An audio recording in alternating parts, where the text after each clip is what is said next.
Hello, ladies and gentlemen. Welcome back to Bluebaggers Edge. Well, it's official. TDK is departing the Carlton Football Club, activating his free agency rights by accepting the offer put to him by St Kilda, and it's a massive offer.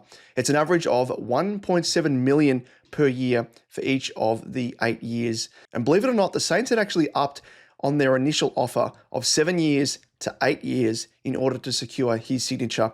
Now, TDK ends his time in the Navy Blue having played 100 games, and I think it was pretty fairly obvious to all of us throughout the season, given he held off signing and, of course, the reported money that was being thrown his way by St Kilda. It was just a matter of time. And, of course, we heard his words post-game, and it was his last game, as it turned out, in the Navy Blue.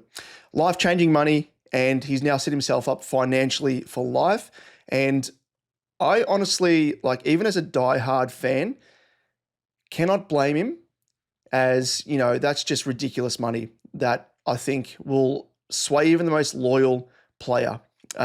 Ridiculous amounts, really. We all remember Gary Ablett. He was lured to Gold Coast on an equally crazy deal. And I think back then it was $1.8 million over 5 years per year, of course.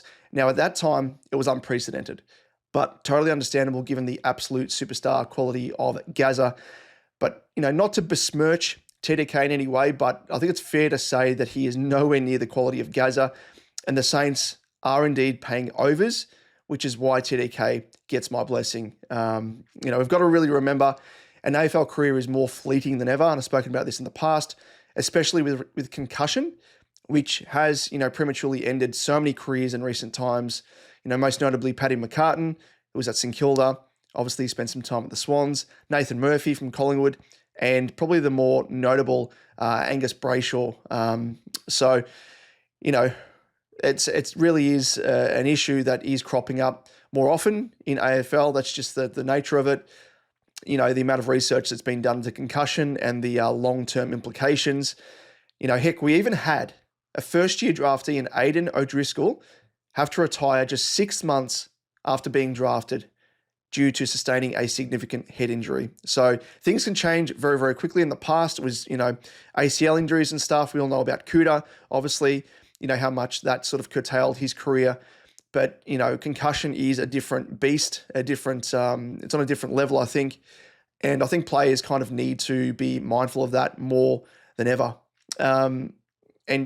Speaking of loyalty in the game, as much as we would like to think loyalty has a place in the game, more than ever, I think, players need to consider their financial futures, probably more than ever, compared to, yesteryear, where players would obviously try and chase a flag and, on-field success and, getting the ultimate success.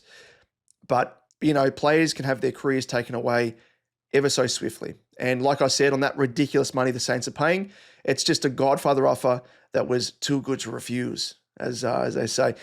Now, if we compare this to Sauce, for example, Jack, he's obviously exploring options, and that's his prerogative if he wants to do that. Not that it's, reflects well on him from a Carlton perspective, but, he's obviously looking to leave reportedly for a contract at another club that's virtually on par with what we're offering. And if you're comparing Sauce to TDK, I actually hold more disappointment in Sauce because, he's not chasing the dollars. He's not, setting himself up financially with a ridiculous offer that's just too good to refuse.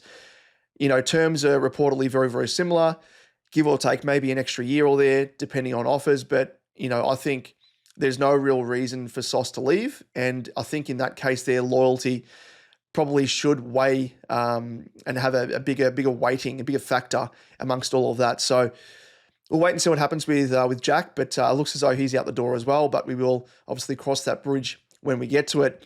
Now, attention turns, of course, to the compensation pick that we will receive via the movement of TDK to St Kilda, which will be a high first rounder, slotting in after what would be our first pick, meaning that we will get pick 9.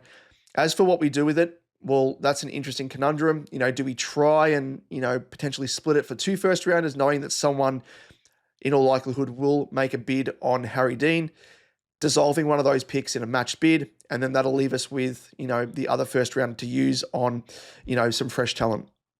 Or potentially do we trade it for a first rounder and excess picks in the 2026 draft, giving us collateral to use on matching bids for Harry Dean, whilst also building a war chest to get Cody Walker next year. So kind of just servicing both areas there.